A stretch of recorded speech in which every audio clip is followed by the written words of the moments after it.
नमस्कार दोस्तों, आप सभी का हमारे YouTube चैनल मन का वॉइस में स्वागत है। मैं रोज एक शिक्षाप्रद कहानी लेकर आता हूं। चलिए कहानी शुरू करते हैं। कहानी का शीर्षक है एक कुंवारा सेठ और एक अकेली मंचली लड़की। सेठ हीरालाल जशवंत नगर के एक बड़े व्यापारी थे। उनका व्यापार पूरे नगर भर में फैला हुआ था। उनके व्यापार का देखरेख एक बहुत ही ईमानदार मुनीम किया करते थे। हीरालाल उन्हें अपने छोटे भाई की तरह ही मानते थे, तो वही मुनीम जी उन्हें अपना बड़ा भाई मानते थे। मुनीम जी बचपन से ही सेठ हीरालाल के घर ही पले बढ़े थे। उनका विवाह तो खुद सेठानी ने ही अपनी मर्जी की लड़की से कराया था। मुनीम जी का अपना कोई घर भी था या नहीं उन्हें याद नहीं था। सेठानी और सेठ की एक ही औलाद हुई थी और वो एक बेटी थी जिसका नाम सेठानी ने बड़े प्यार से माधवी रखा था। मगर दुर्भाग्य की बात, सेठानी बेटी के जन्म के कुछ दिन बाद ही चल बसी थी। मुनीम के बहुत समझाने के बाद भी सेठ ने दूसरा विवाह नहीं किया था, और करते भी कैसे, उन्हें तो कोई गंभीर बीमारी थी। एक बार सेठ हीरालाल बहुत ज्यादा बीमार पड़ गए, तो मुनीम जी को बुलाकर कहा कि लगता है अब मेरा आखिरी समय आ गया है, परंतु इसके लिए तुम चिंता मत करना। मनुष्य तो जन्म लेता रहता है, मरता रहता है, इसमें कोई नई बात नहीं है, परंतु उसे अक्सर मरते वक्त भी अपने औलाद की चिंता लगी रहती है। परंतु उसके औलाद को संभालने वाला तुम सा भाई मिल जाता है तो वो सुकून से मर सकता है। तुम वादा करो कि मेरे मरने के बाद मेरी बेटी माधवी को अपनी बेटी की तरह पालन पोषण करोगे। उसे आभास नहीं होने दोगे कि तुम उसके पिता नहीं हो। उसके बड़ी हो जाने पर उसका विवाह उसकी मर्जी से कर दोगे और उसके बाद मेरी सारी जायदाद उसे सौंप दोगे। मुनीम ने कहा, भैया मैंने आपका नमक खाया है, आपने ही तो मुझ बेसहारे को सहारा दिया है, भला मैं आपके साथ गद्दारी कैसे कर सकता हूं? और फिर मेरी भी कोई औलाद नहीं है, अब माधवी ही है जो आपके बाद मेरे जीने का सहारा है। सेठ जी दुनिया से रुखसत हो गए। मुनीम जी ने माधवी को बहुत प्यार से पाला। माधवी मुनीम जी को पिता और उनकी पत्नी को माता समझती थी।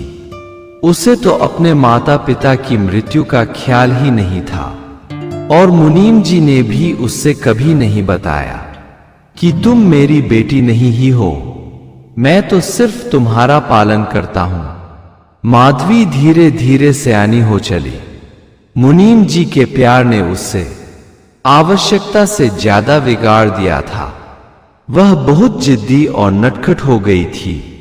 वह सयानी हो जाने के बाद भी बच्चों जैसा जिद करने लगी थी। एक दिन वह अपनी सहेली नीता के घर गई थी। नीता की मां एक चंचल स्वभाव की स्त्री थी। वह इधर की बात उधर करने में माहिर थी। उसने माधवी से बताया कि तुम मुनीम रत्नलाल की बेटी नहीं हो, बल्कि तुम्हारे पिता तो सेठ हीरालाल थे, जो नेक और दयालु इंसान थे। मगर उनके मरने के बाद उनका मुनीम मालिक बन बैठ गया है, परंतु नियम के अनुसार सारी जायदाद की मालकिन तुम खुद हो। लेकिन मुनीम के रहते ये संभव नहीं है। माधवी कम उम्र की लड़की थी। उसके दिमाग में ये बात बैठ गई कि ये मुनीम और उसकी पत्नी मेरे अपने माता पिता नहीं हैं, और अब ये चाहेंगे कि मेरी शादी किसी ऐरे गैरे से कर सारी जायदाद का मालिक खुद बन जाए। परंतु मैं ऐसा होने नहीं दूंगी। वह अपने घर आ तो गई, परंतु उसका स्वभाव बदल सा गया था। उसे अब मुनीम और उसकी पत्नी अपने माता पिता नहीं लग रहे थे। वह एक छद्म भेषधारी ठग मुनीम लग रहे थे। अब वह उनसे बहुत बेरुखी से बातें भी करने लगी थी। एक दिन मुनीम जी ने पत्नी से कहा कि अब माधवी की शादी कर देने चाहिए। उनकी पत्नी ने भी बात में हामी भरी कि सयानी बेटी घर में बैठाए रखना अच्छी बात नहीं। आप किसी अच्छे जमींदार के लड़के से माधवी की शादी सेट कराओ और हम जल्दी ही इसके हाथ पीले कर दें। माधवी सब बातें सुन रही थी। वह तमतमा कर बोली, मुनीम जी, आप मुनीम ही बने रहें तो अच्छा है। आप मेरा मालिक बनने की कोशिश ना करें। मैं जान गई हूं कि तुम लोग मेरे माता पिता नहीं हो, मेरे पिता के मुनीम हो। आपकी नजर मेरी जायदाद पर लगी हुई है, ये बात भी मैं जानती हूं, परंतु मैं आप लोगों के मंसूबे कभी सफल नहीं होने दूंगी। आपके कह देने से मैं किसी ऐरे गैरे के साथ विवाह कर नहीं जाने वाली। ये जायदाद मेरी है, मैं यहीं रहूंगी और मेरे विवाह के बाद जाना तो आप लोगों को पड़ेगा। मुनीम जी बोले, बिटिया, ये तुम्हें क्या हो गया है? लगता है किसी ने तुम्हें भड़काया है। अरे तुम मेरी ही बेटी हो और थोड़ी देर के लिए मान लो कि तुम मेरी बेटी नहीं हो, फिर तुम्हारे सिवा हमारा कौन है? हमारा ना बेटा है, न बेटी है, न रिश्तेदार है, यहां तक कि कहीं रहने का ठौर ठिकाना भी नहीं है। तो फिर किसके लिए धोखा घड़ी करेंगे? हम जो भी कर रहे हैं तेरे लिए ही कर रहे हैं और जिंदगी भर तुम्हारे लिए ही करते रहेंगे। तुम हमारे लिए बुरे ख्याल अपने मन में मत लाओ, हम तुम्हारे कोई दुश्मन नहीं हैं। माधवी बोली, मुनीम जी, ये मीठी मीठी बातें तुम अपने पास ही रखो और मेरी शादी करने का ख्याल अपने मन से निकाल दो। मैं शादी जब भी करूंगी अपनी मर्जी से करूंगी। एक दिन कुछ पैसे लेकर माधवी विवाह करने के लिए दूसरे शहर चली गई। मुनीम तो जैसे डर ही गया। सोचा यह मूर्ख लड़की किसी गलत हाथ में ना फंस जाए, नहीं तो बर्बाद हो जाएगी। भगवान रक्षा करें इस घमंडी लड़की का। वह पहुंच गई दूसरे शहर। उसके पीछे दो आवारा किस्म के मुस्टंडे लग गए। संयोग था कि माधवी की सहेली के पिता उसी शहर में एक सेठ के पास काम करते थे। उन्होंने देख लिया कि मेरी बेटी की सहेली माधवी यहां आई हुई है और दो बदमाश उसके पीछे भी लगे हुए हैं। वे उसे बहला फुसला कर गलत जगह भी ले जा सकते हैं। उन्होंने अपने सेठ के बेटे विशाल से कहा कि देखो छोटे सेठ, वो लड़की हमारे नगर के सेठ की बेटी है। आप उसे किसी तरह से भी सुरक्षित जगह शिफ्ट करो ताकि वह गलत हाथों में ना जाने पाए। आजकल जमाना बहुत खराब है, इंसान पशु से भी बदतर हो जा रहा है। सेठ का बेटा अपने मुनीम की बात मान माधवी के पास गया। वह एक नौकर का भेष बना चुका था, परंतु उस भेष में भी मुस्टंडे उसे पहचानते थे। देखते ही भाग लिए। दोनों को भागते देख माधवी को समझ में आ गया कि दोनों गलत आदमी थे, मगर यह आदमी अच्छा हो इसका क्या भरोसा। उसने उस आदमी से पूछा, अब तुम कौन हो और यहां क्यों आए हो?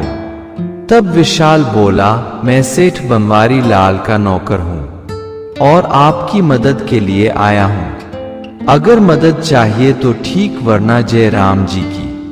माधवी को मदद चाहिए था। उस शहर में उसके पहचान का कोई नहीं था, तो बोली, मदद करने के कितने पैसे लोगे? विशाल बोला, आप जितना दे दो। हम तो नौकर हैं, मालिक से पगार पाते हैं। आप खुशी खुशी जो भी दे देंगी मैं ले लूंगा। विशाल माधवी को अपने ही रेस्टोरेंट में ठहराया। खाने पीने इत्यादि का समुचित व्यवस्था कर दिया।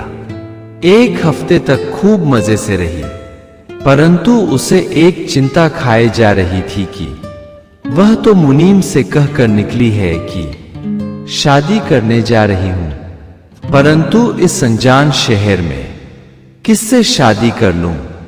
मुझे इस शहर में जो भी देखता है ललचाई नजरों से देखता है। एक नौकर ही है जो मुझसे प्रेम से बोलता है और मेरे जिस्म को ललचाई नजरों से नहीं देखता। मेरी आवश्यकता की हर चीज कहीं से भी ढूंढ कर ला देता है। पर वास्तव में देखा जाए तो एक अच्छे पति के सभी गुण हैं उसमें, परंतु दुर्भाग्य से एक नौकर है।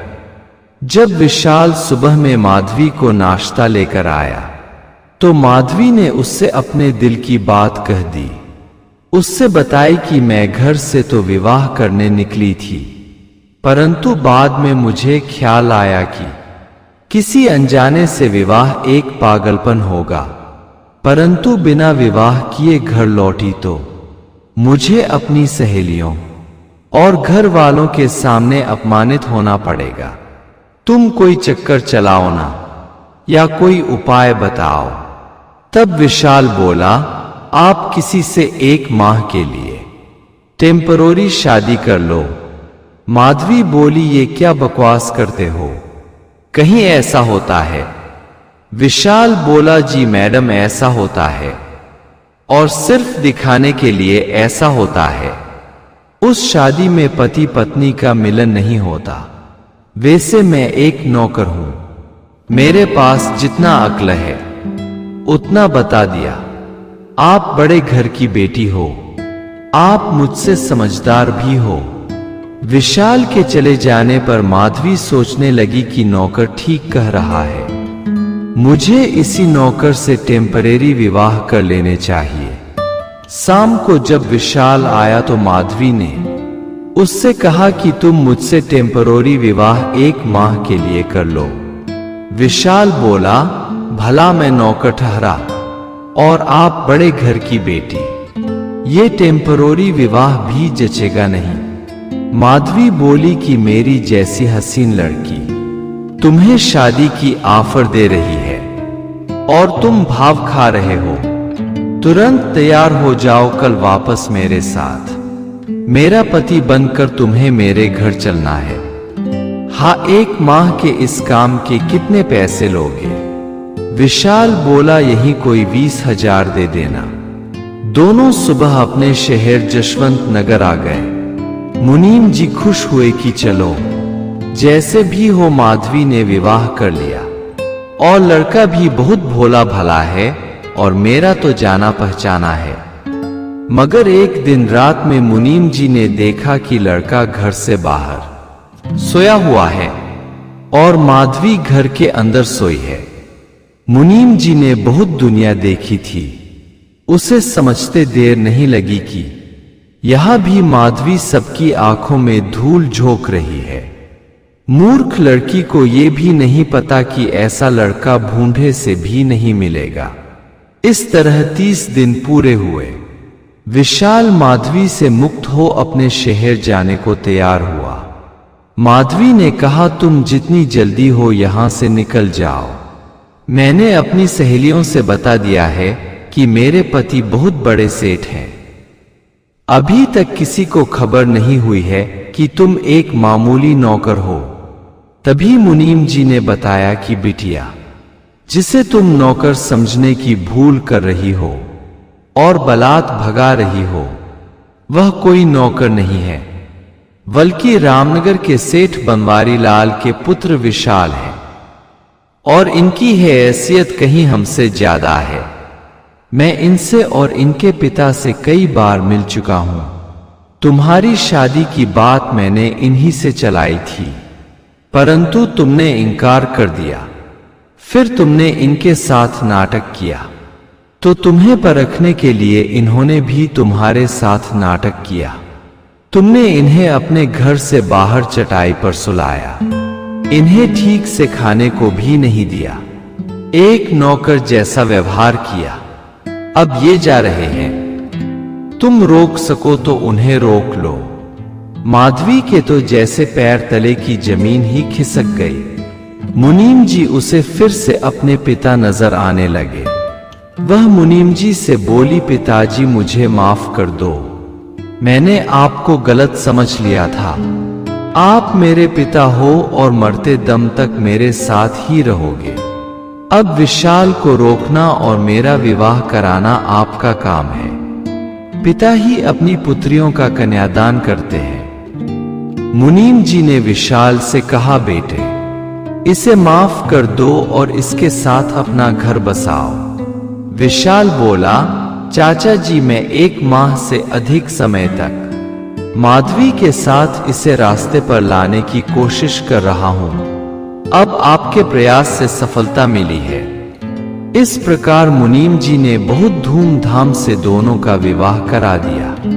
अगर आपको हमारी कहानी अच्छी लगी हो तो हमारे चैनल को सब्सक्राइब करें, लाइक करें और कमेंट बॉक्स में राधे राधे जरूर लिखें। आपसे पुनः मिलते हैं एक नई वीडियो के साथ। तब तक के लिए आपको और आपके पूरे परिवार को राधे राधे।